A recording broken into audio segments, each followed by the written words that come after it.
Since when do animals like you get to touch a piano? Garrett Whitfield, 58, billionaire, asked that question to a janitor. At his own gala, Tell you what. Champagne. Byron Bennett, 34, black, stood there in a faded gray. Play one song on that piano, and I'll marry you to my daughter. Byron looked at him, quiet. And if I can? Garrett's grin disappeared for half a second. Then he laughed harder. Boy! The room howled. Garrett flicked a 50 at Byron's feet like tossing a treat to a dog. Pick it up. Byron didn't pick it up. Nobody in that room was ready for what those hands were about to do. But to understand what happened that night, and why those 4 notes changed everything, we need to go back. 6 months before the gala, before the dare, before the $50 bill. Back to a man no one ever looked at twice. Byron Bennett's alarm didn't buzz. It never had to. Every morning at 4:45, the Red Line train shook the walls of his studio apartment on the south side of Chicago. The windows rattled, the pipes hummed, and Byron opened his eyes to the same ceiling he'd been staring at for 6 years. Cracked plaster, a water stain shaped like a hand reaching for something it couldn't touch. He didn't hit snooze. There was no time for that. The apartment was small enough to cross in 9 steps. A kitchenette with a hot plate and the mini fridge that buzzed louder than the train. A bathroom with a door that didn't close all the way. And in the corner, between the radiator and the window, an old upright piano. Beat up. 1 chipped key. Out of tune in 3 places. But it was his. Next to the piano, a hospital bed. And in it, his mother. Dorothy Bennett, 62, slept with an oxygen tube under her nose and a blood pressure cuff still strapped to her left arm from the night before. Byron checked both before he checked anything else. He adjusted her blanket, refilled her water glass, taped the day's pill schedule to the refrigerator like he did every Sunday. 7 pills, 4 times a day. He had the routine memorized the way some people memorize phone numbers. Byron kissed her forehead. She didn't wake up. She rarely did this early. He grabbed his bag, locked the door, and walked 12 minutes to the Red Line. The Whitfield Grand Hotel sat on Chicago's Gold Coast like a cathedral made of money. Marble floors, brass elevators, a lobby chandelier that cost more than every apartment on Byron's block combined. Byron entered through the service door on the south side, the one with no sign, the one guests never saw. His locker was in the basement. Number 19. The name patch on his gray uniform was half peeling. BYRNBNNETT. He'd asked maintenance to replace it twice. They never did. Nobody noticed. Nobody read janitor name tags. His shift started at 6 a.m. and ended whenever the last guest left. He mopped hallways, scrubbed bathroom tiles, emptied trash cans filled with champagne bottles that cost more than his weekly paycheck. He was invisible. That was the job. But every night, after the last event ended and the ballroom emptied, something changed. Byron would finish mopping the grand ballroom floor. He'd check the hallway, listen for footsteps, and when he was sure, completely sure, no one was coming, he would walk to the center of the room. The Steinway Model D sat on a low platform under 3 spotlights, black lacquer, polished every morning. A velvet cover draped over the keys like a blanket on a sleeping child. Byron would lift that cover. Slowly, the way you open something precious. He'd sit, adjust the bench, just a 1/4 inch back, the way he always liked it. And he'd play. Chopin, the Ballade No. 1 in G minor, just the opening passage, soft, almost a whisper. The sound would fill the empty room like smoke. It curled around the chandeliers. It touched the walls. It reached corners that daylight never did. 20 minutes. That's all he ever allowed himself. 20 stolen minutes after midnight. Then he'd stop, cover the piano, push his mop bucket to the supply closet, and leave through the same service door he came in. No one ever heard him play. No one ever knew. It wasn't always this way. Byron Bennett was a prodigy. Everyone on the South Side knew it. At 6, his mother put his fingers on the keys of the church piano at Greater Hope Baptist. By 9, he was playing every Sunday service. The congregation would go quiet. Not polite quiet, but the kind of quiet that means something holy just walked into the room. At 12, a youth orchestra director heard him at a community recital and offered him a spot immediately. At 17, he performed at the Chicago Cultural Center. A talent scout from Juilliard was in the 3rd row. The scholarship letter arrived 4 months later. Full ride. New York City. Dorothy cried for 2 hours straight. She ironed his one good shirt 3 times. She told everyone at church. She told the mailman. She told strangers at the grocery store. Byron was going to be someone.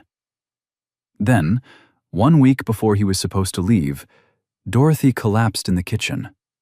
A massive stroke. The ambulance came in 11 minutes. It felt like 11 hours. No insurance, no savings, no family to call. Byron was 18 years old, standing in a hospital hallway, holding a scholarship letter in one hand and a medical bill in the other. He chose the bill. Juilliard never heard from him. He never opened the acceptance letter again. He folded it into a square, put it in a shoebox under his bed, and got a job. 6 years ago. The piano at the Whitfield Grand was the only thing that kept that part of him breathing.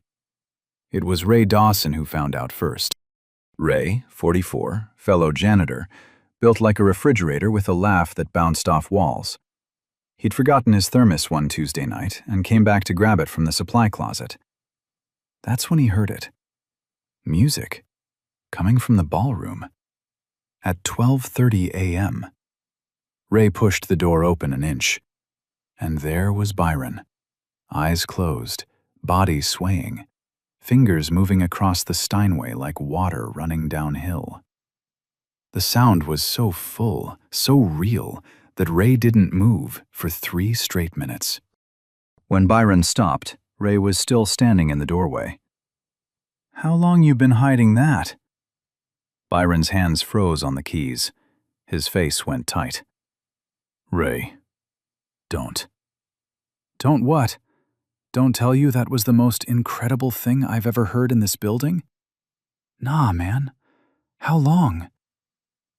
Byron didn't answer. He covered the piano, grabbed his mop.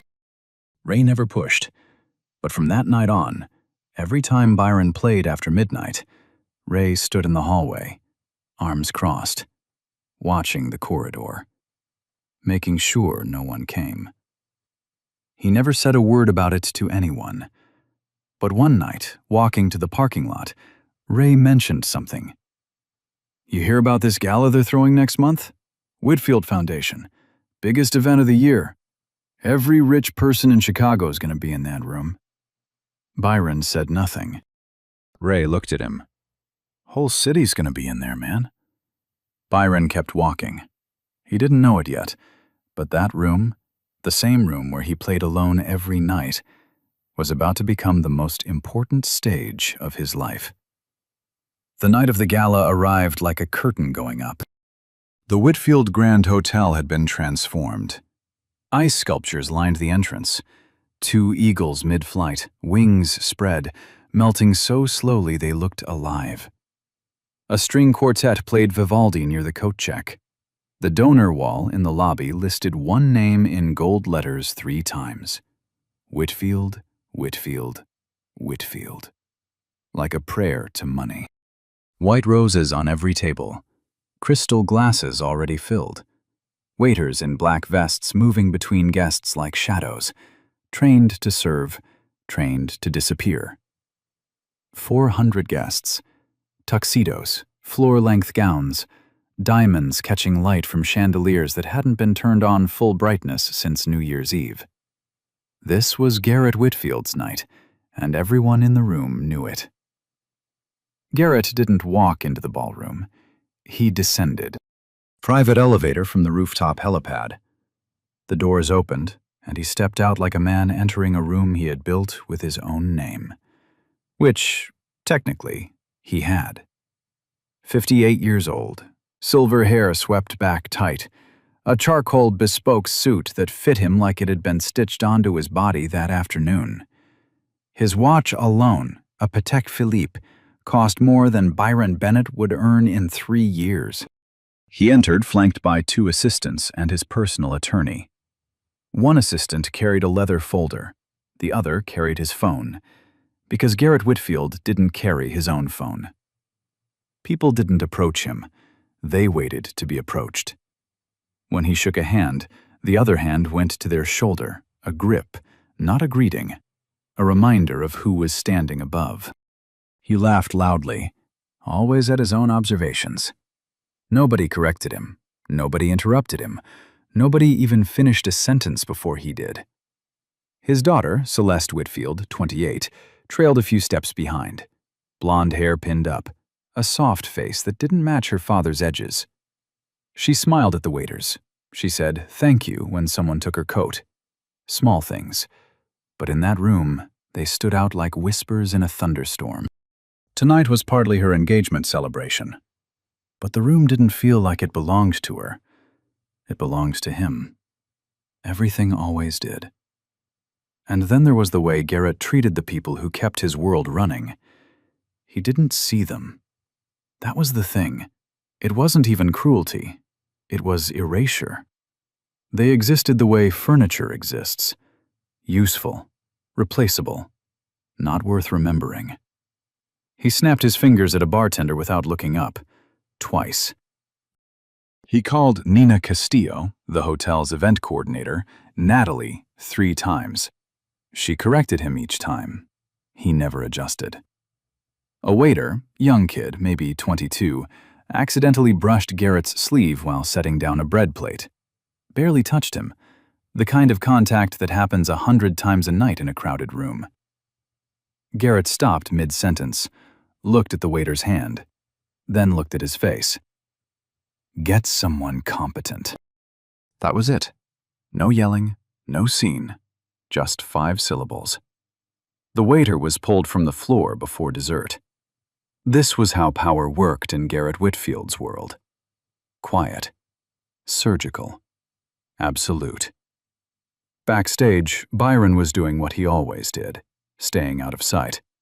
He'd been assigned to keep the kitchen corridor clean. Spills, broken glass, whatever the catering team left behind. His mop bucket sat in the corner. His gray uniform blended into the concrete walls. At one point, Garrett walked past the service hallway on his way to the private restroom. Their eyes met. Half a second, maybe less. Garrett's gaze landed on Byron the way a gaze lands on a fire extinguisher. He registered the shape.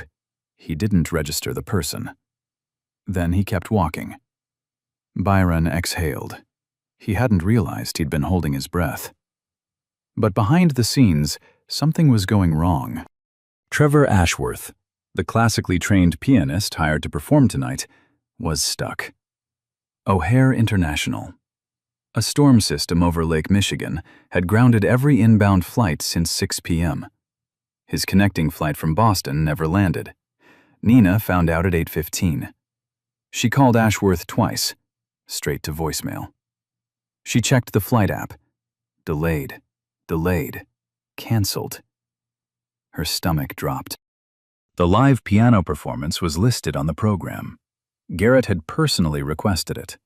A Steinway Model D had been tuned that afternoon specifically for this moment. And the man who was supposed to play it was sitting in a terminal 400 miles away. Nina pressed her back against the kitchen wall and closed her eyes. She had to tell Garrett. And there was no version of that conversation that ended well. She straightened her blazer, took a breath, and walked toward the ballroom.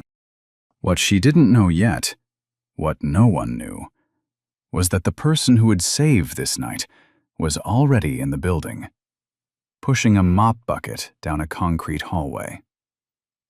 The ballroom was peaking. Champagne was flowing on its third round. Laughter bounced between marble columns. A senator was telling a story about a yacht. Two tech founders were comparing watches. Somewhere near the back, a woman in a red dress was already drunk enough to knock over a centerpiece. Garrett Whitfield stood near the Steinway, arm draped over the lid like it was something he owned, which it was. He was 3 sentences into a toast about generosity, about giving back, about how the Whitfield Foundation believed in lifting people up. The irony was thick enough to choke on. Then a guest, older man, bow tie, loud voice, interrupted. "Garrett, when's the piano? It's on the program." Garrett smiled, the kind of smile that buys time. Patience. The best is always worth the wait. But behind the smile, his jaw was tight. He already knew. Nina had told him 8 minutes ago. Ashworth wasn't coming. The storm had swallowed the performance whole. Garrett had responded the way Garrett always responded to problems, with silence and a stare that made Nina's hands go cold. Now he was standing in front of 400 guests with a $200,000 piano and no one to play it. Backstage, Byron was stacking dishes. The kitchen was chaos. Pans clanging, servers shouting orders, the smell of seared beef and butter thick in the air. Byron moved through it the way he always did, head down, hands busy, invisible. Ray appeared at his elbow, thermos in hand, voice low. "Ashworth's not coming, man. Storm killed his flight. They're losing it out there." Byron didn't look up. "Not my problem." "I know, I'm just saying." Ray took a sip from his thermos, let the silence do the work. Then he walked away. Byron kept stacking, but his hands had slowed down, just barely, just enough to notice. Nina was out of options. She'd called 4 pianists in the Chicago area.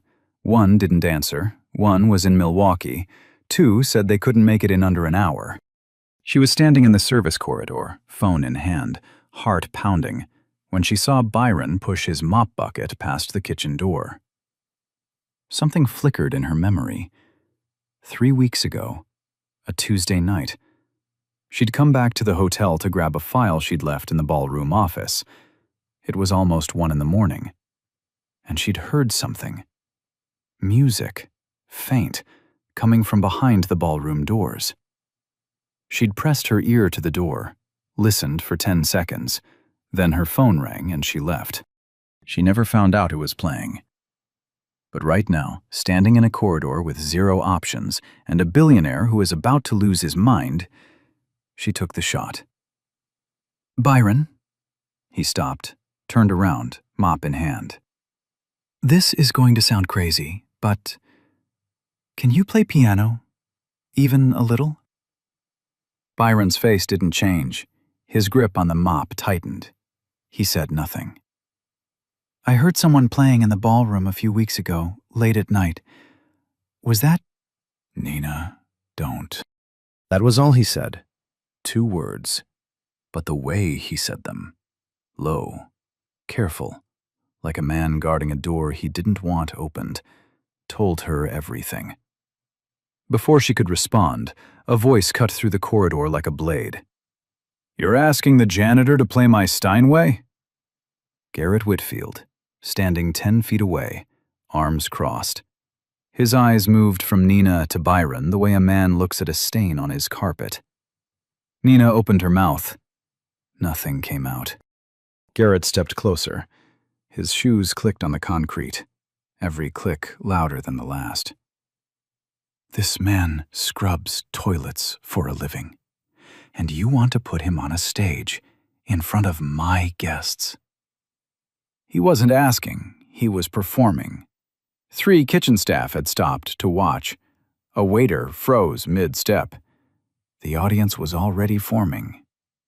Garrett tilted his head, looked Byron up and down, slowly, the way you inspect something you're about to throw away.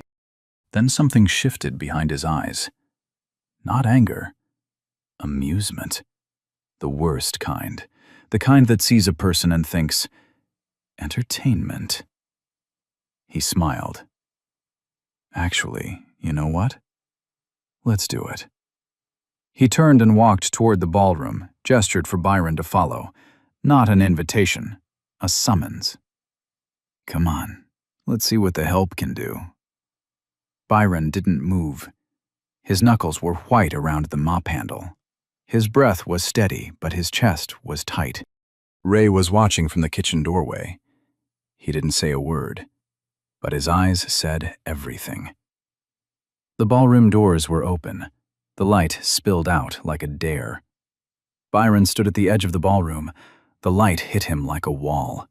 Warm, golden, blinding. The kind of light designed to make rich people look beautiful and everyone else look like they didn't belong. 400 faces turned toward him. Some curious, some amused. Most already forming the same thought. This is going to be embarrassing. Garrett was already at the center of the room, arms wide, voice booming. Ladies and gentlemen, change of plans tonight. Our pianist couldn't make it, but don't worry, we found a replacement. He gestured toward Byron, the way a ringmaster gestures toward the act. Our janitor here says he can play. Byron hadn't said that. He hadn't said anything, but it didn't matter. The story was already being written for him.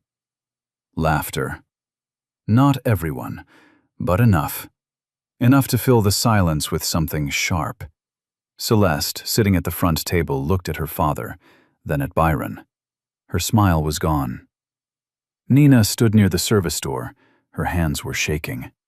And Byron was somewhere else. The room went quiet in his head. Not silent, just far away.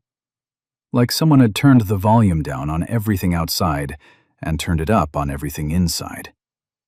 He heard his mother's voice, not the way she sounded now, thin, tired, struggling for breath between sentences. The way she sounded when he was 6, strong, clear. Her hand on his back as he sat at the church piano for the first time, fingers too small to reach an octave. The piano doesn't know your uniform, baby. It only knows your hands. He heard the sound of the Juilliard letter sliding out of the envelope. He heard the ambulance siren from the night everything changed. He heard 6 years of silence. Every night he played alone in this room. Every morning he woke up before the sun. Every time someone looked through him like glass. He thought about what walking away meant. Safety. The same gray uniform tomorrow, the same locker, the same invisibility. He thought about what sitting down at that piano meant. Everything.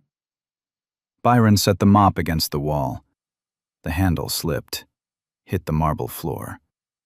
The crack echoed through the ballroom like a gunshot. 400 people flinched. He didn't apologize. He didn't look at Garrett. He walked straight to the Steinway.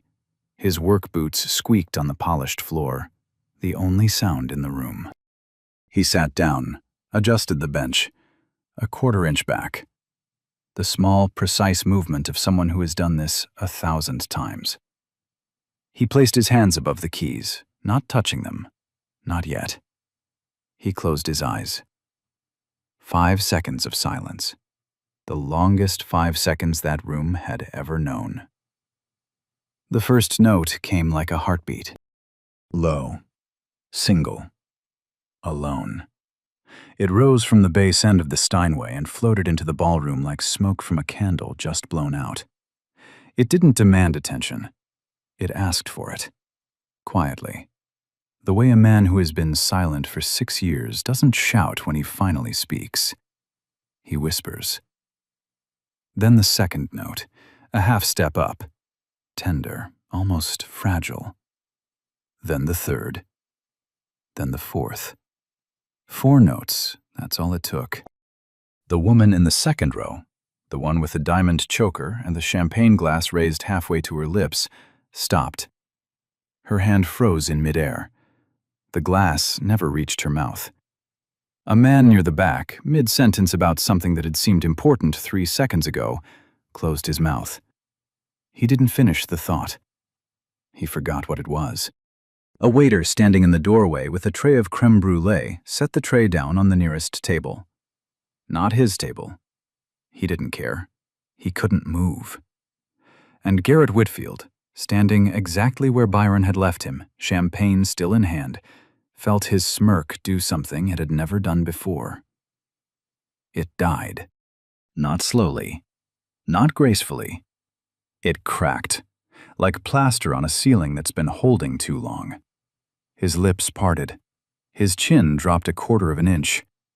His eyes, for the first time all evening, were not performing. He was watching. Because those 4 notes were not the notes of a janitor. They were not the notes of an amateur. They were not the notes of someone who plays a little or used to take lessons. They were the notes of someone who had lived inside this music for decades.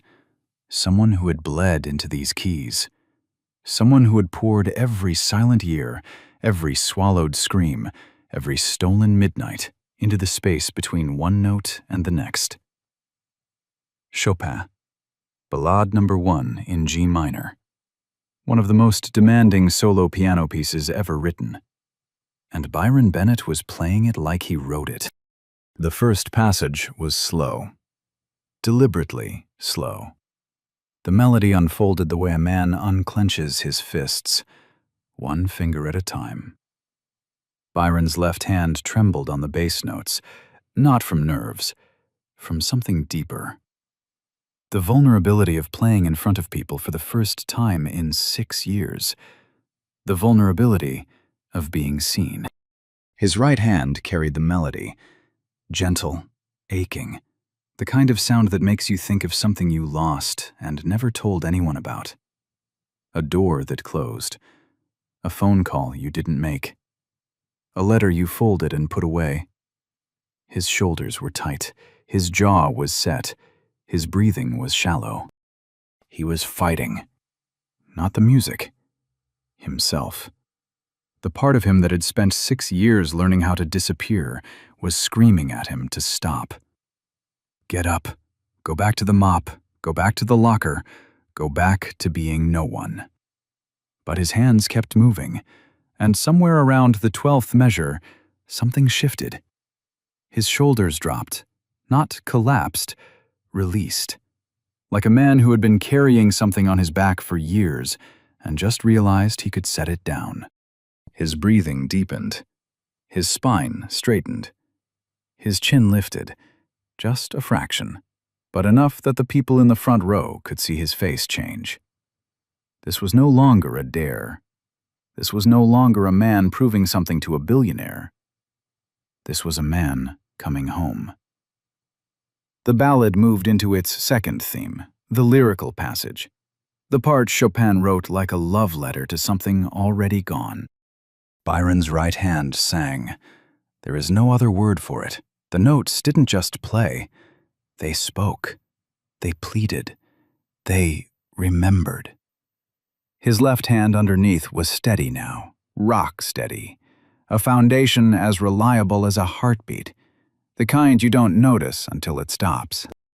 The melody rose. Cascading arpeggios, notes tumbling over each other like water over stones. Each one placed with a precision that made it sound effortless. But nothing about this was effortless. This was the product of 10,000 hours of practice, of a gift that refused to die no matter how hard the world tried to bury it. A woman in the 4th row, 60-something, pearls, the kind of face that doesn't show emotion in public, pressed her hand over her mouth. Her eyes were wet.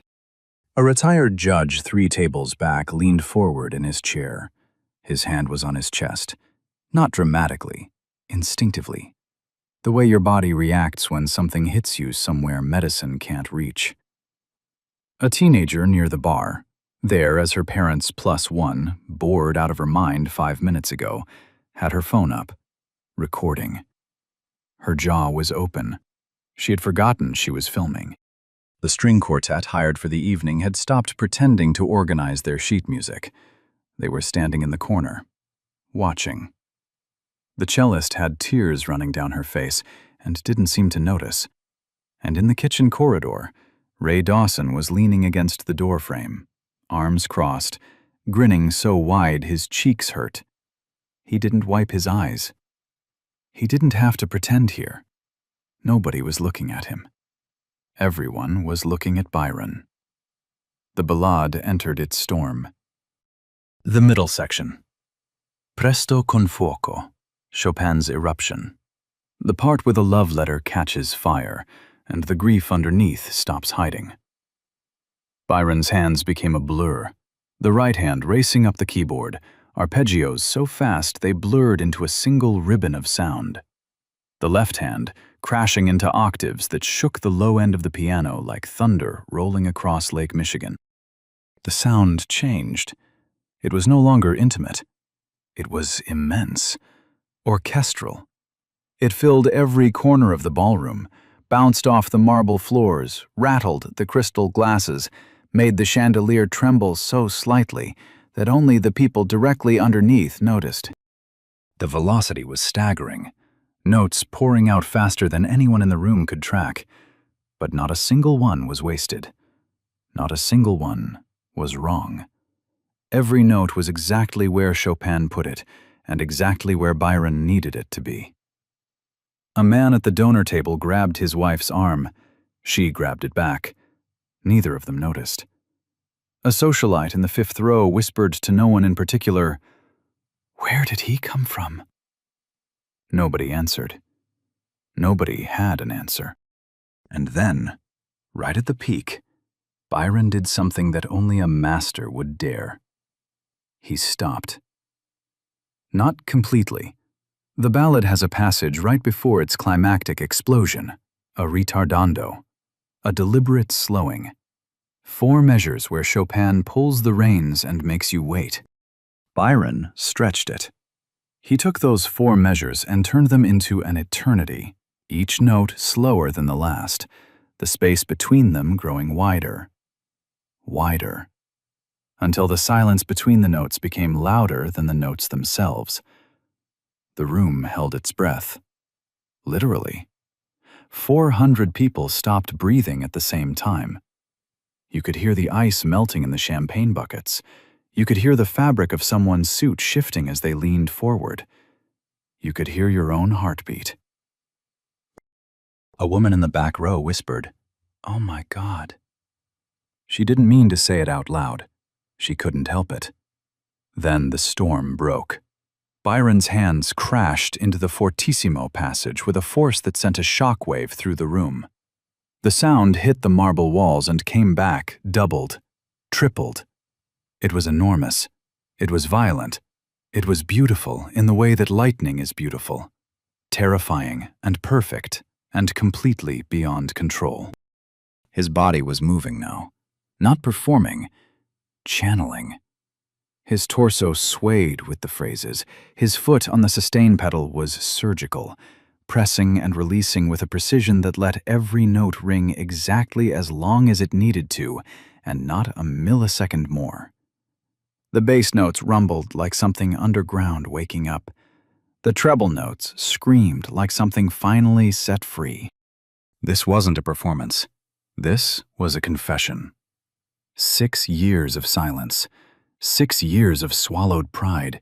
6 years of mopping floors 10 feet from a piano that was calling his name every single night.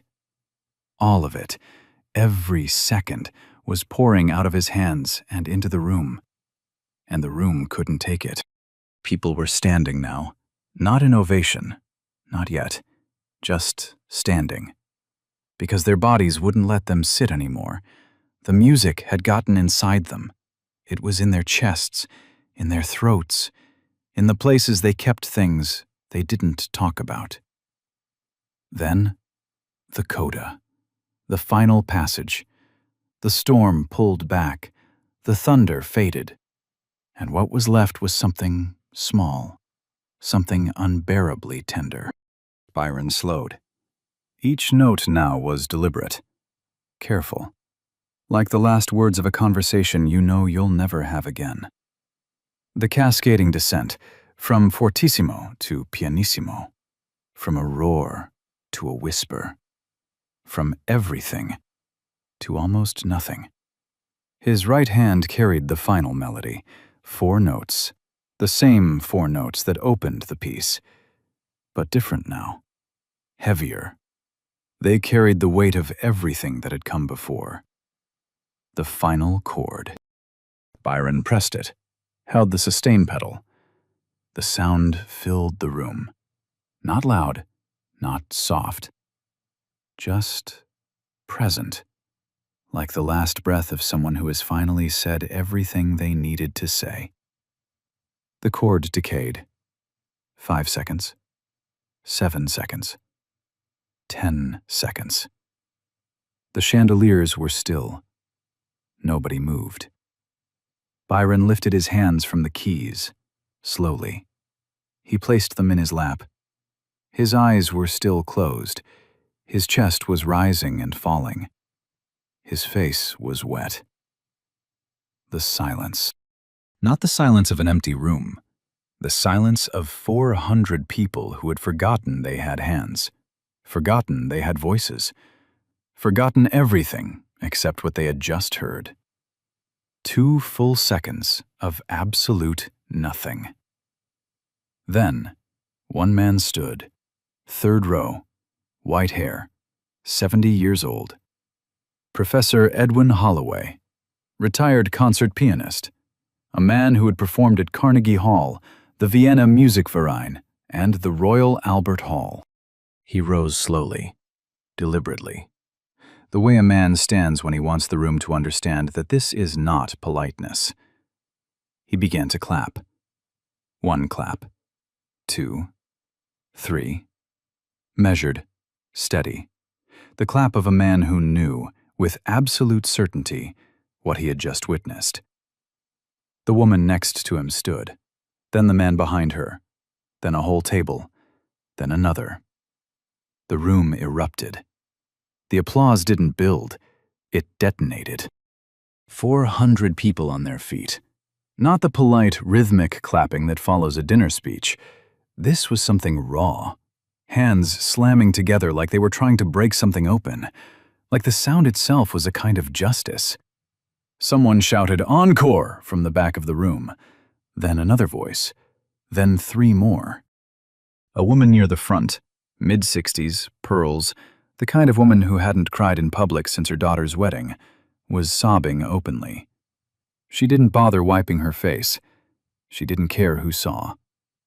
The teenager with the phone was still recording. Her hands were shaking so badly the footage would be blurry for the first 10 seconds. It didn't matter. The audio was enough. That audio would be on the internet within the hour. It would reach 2 million people within the week. Nina Castillo was standing by the service entrance, mascara running down both cheeks. She was laughing and crying at the same time, the kind of sound that comes out of you when something you hoped for actually happens, and you don't know what to do with the feeling. And Celeste Whitfield, Garrett's daughter, pushed through the crowd. She didn't walk. She moved the way someone moves when they can't wait any longer. Past the tables, past the guests, past her father. She reached the piano. Byron was still sitting, hands in his lap, eyes open now, dazed, like a man surfacing from deep water. Celeste took his hand, both of hers wrapped around his. She didn't care about the calluses. She didn't care about the gray uniform. She leaned in close enough for the nearest tables to hear and said, "That was the most beautiful thing I've ever heard in this room." Her voice cracked on the last word. She meant it. Everyone who heard it knew she meant it. And then there was Garrett. He hadn't moved. Not one step. He was standing exactly where he'd been when Byron sat down. Center of the room, slightly left of the piano. His champagne glass was still in his hand. The champagne was warm. He hadn't taken a sip in 9 minutes. His face was the color of old paper. The room had shifted around him like a tide pulling away from shore. The guests who were laughing at his joke 10 minutes ago, the ones who had roared when he flicked that $50 bill, were now looking at him with something he had never seen directed at himself before. Not anger, not hatred, something worse. Pity. He was, for the first time in his adult life, the smallest person in the room. Not the richest, not the loudest, not the most powerful. The smallest. He tried to recover. He started clapping. Late. Too late. The rhythm was off. It landed the way a lie lands when everyone already knows the truth. Hollow. Obvious. Embarrassing. He set the champagne down on the nearest table, straightened his jacket, and quietly, without a word to anyone, without a glance at his daughter, walked toward the private elevator corridor. No one watched him leave. No one noticed. For the first time in the history of his own hotel, Garrett Whitfield exited a room, and the room did not care. The applause was still going when Professor Edwin Holloway approached the piano. The room quieted. Not completely, but enough. Many guests recognized him. Some had seen him perform. Some had his recordings on their shelves at home. He stood in front of Byron, looked at him the way a man looks at something he thought he'd never see again. A long moment, unhurried. Then he spoke, loud enough for the room. "Son, I've heard that Ballad performed at Carnegie Hall twice. You just gave the third best performance." He paused, let it hang. "The other two were mine." The room broke into laughter, warm laughter, the kind that comes after tension snaps, the kind that means we're all okay now. A guest near the front, a man in a gray suit, smiling, called out, "How does a janitor learn to play like that?" Byron stood, slowly. He looked out at the room, 400 faces looking back at him, not through him, at him, for the first time. He said, "A janitor didn't learn to play. A pianist learned to clean." The room went quiet. Not shocked quiet, the other kind. The kind where something lands so perfectly that silence is the only response big enough to hold it. Then the applause came back, louder than before. The applause eventually faded, the way all applause does, but what replaced it was something rarer.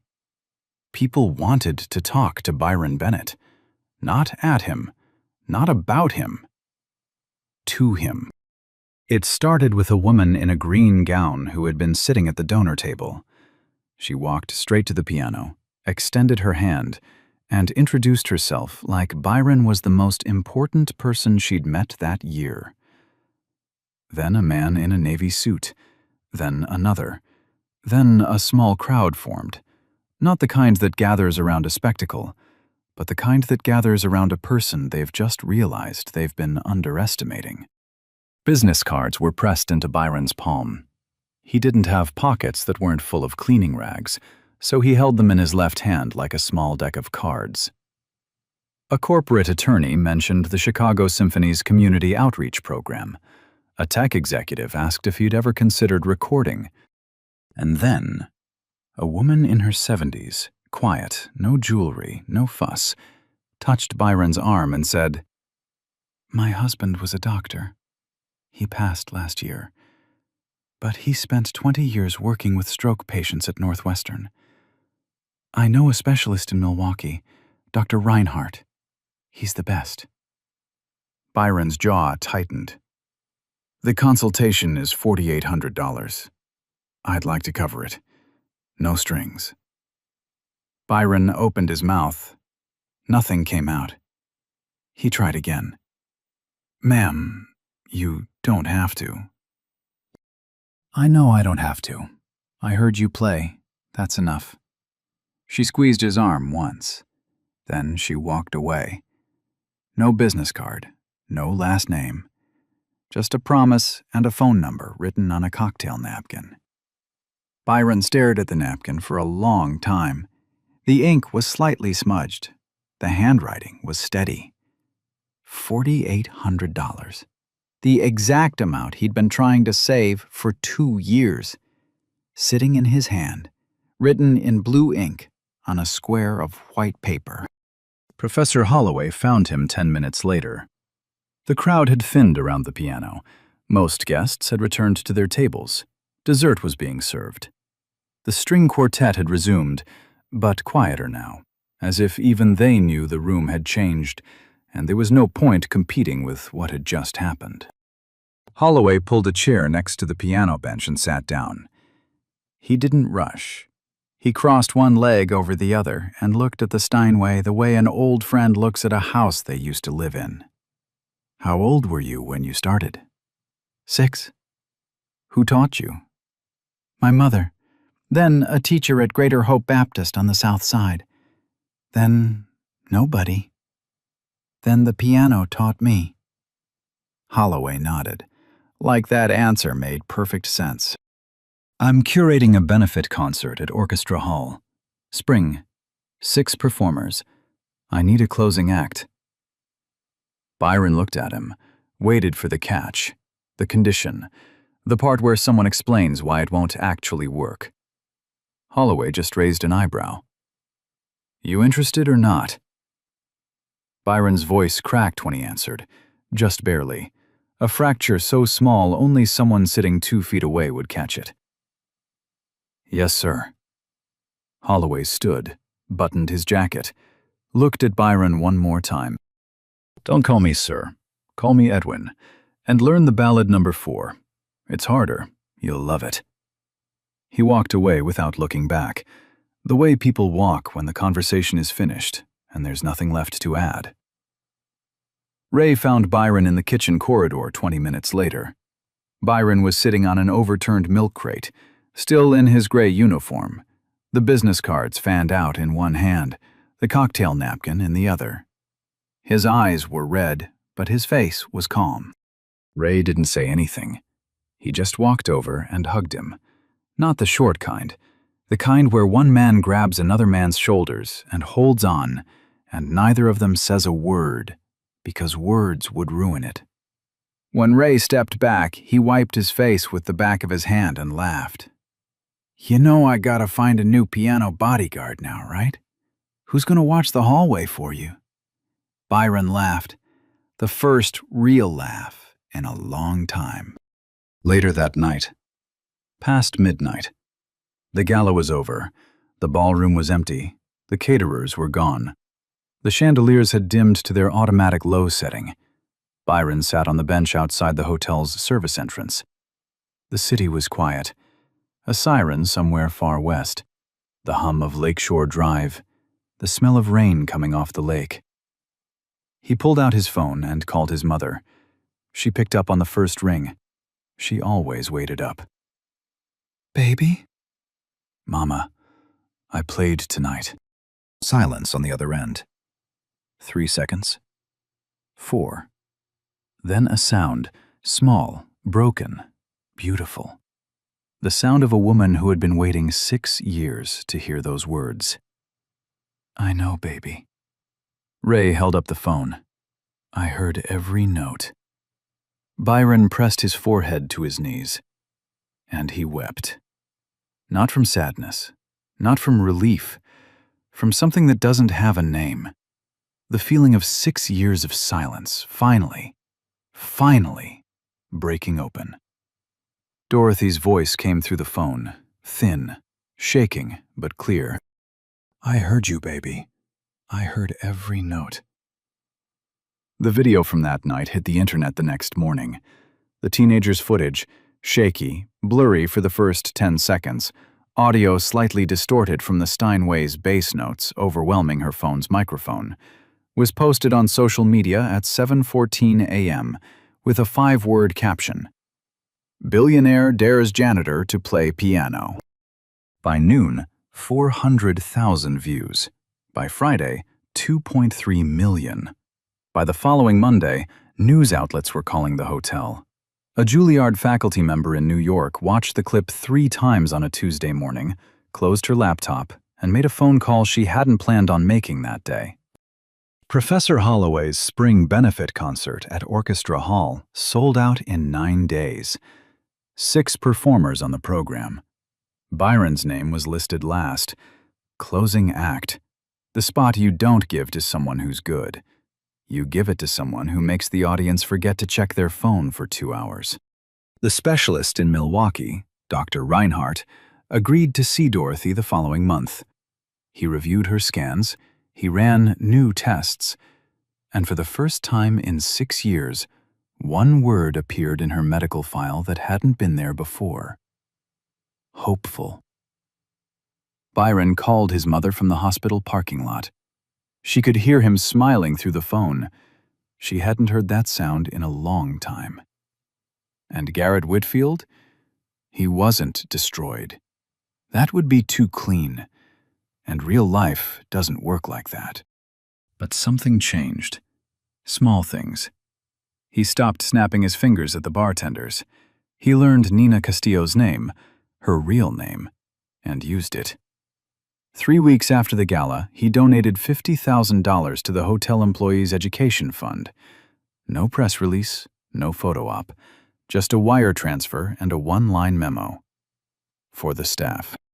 Whether it was guilt or strategy, no one could say for certain, but the money was real. And sometimes that's where change begins, not with the heart, but with the hand that finally opens. Byron didn't quit the next day. He finished his shifts through the end of the month. Same gray uniform, same locker, same mop bucket with the squeaky wheel. He showed up early. He left late. He did the job the way he'd always done it. Quietly, completely, without complaint. But on his last night, after his final shift, he walked into the empty ballroom one more time. The chandeliers were on their dim setting. The chairs were stacked. The room smelled like floor polish and silence. Byron uncovered the Steinway, sat down, adjusted the bench a 1/4 inch back, closed his eyes. He played the opening 4 notes of the ballade. Just 4, nothing more. The sound floated through the empty room the way it always had, touching the walls, curling around the chandeliers, reaching corners that daylight never did. Then he stopped, covered the piano, pushed the bench back in, placed his uniform, folded, clean, on top of the velvet cover, and walked out the service entrance into the Chicago night. The air smelled like rain off the lake. The city hummed. Somewhere on Michigan Avenue, a cab honked. Somewhere on the south side, a woman in a hospital bed was sleeping with a phone still warm in her hand. Byron Bennett didn't look back. He didn't need to.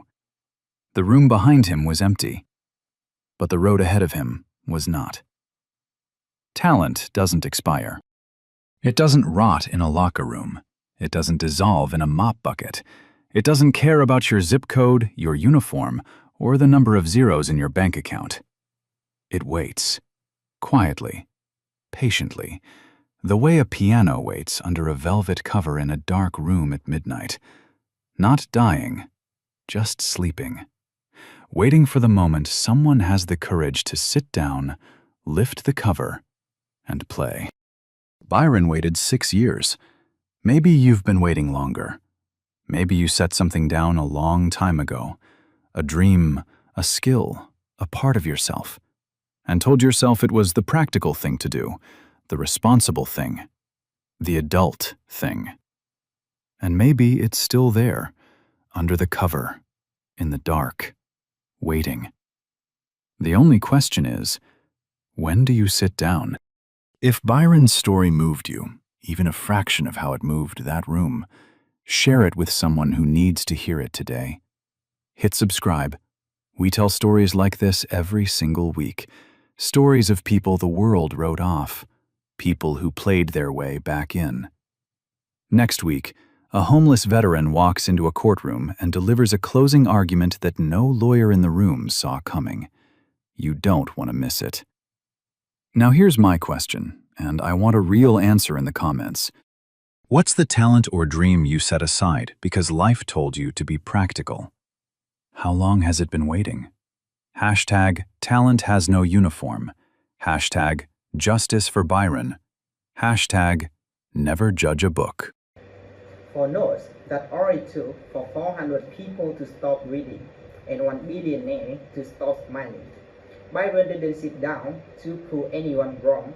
He sat down because after 6 years of being invisible, he was tired of being quiet. Someone asked, how does a janitor play like that?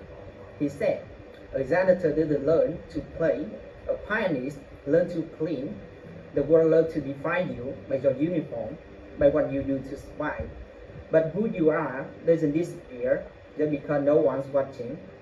Byron played alone in that room every night for 6 years. The gift was always there. It was the wedding. But here's what haunts me. What if he never sat down that night?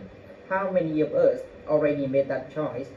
How many pianists are sitting in the dark right now because we told ourselves it was too late? Tell me in the comments, what did you put away? Share this with someone who needs it. Hit subscribe. Next week, a homeless veteran delivered a closing argument. No lawyers saw coming. Talent doesn't inspire. It's a great for courage.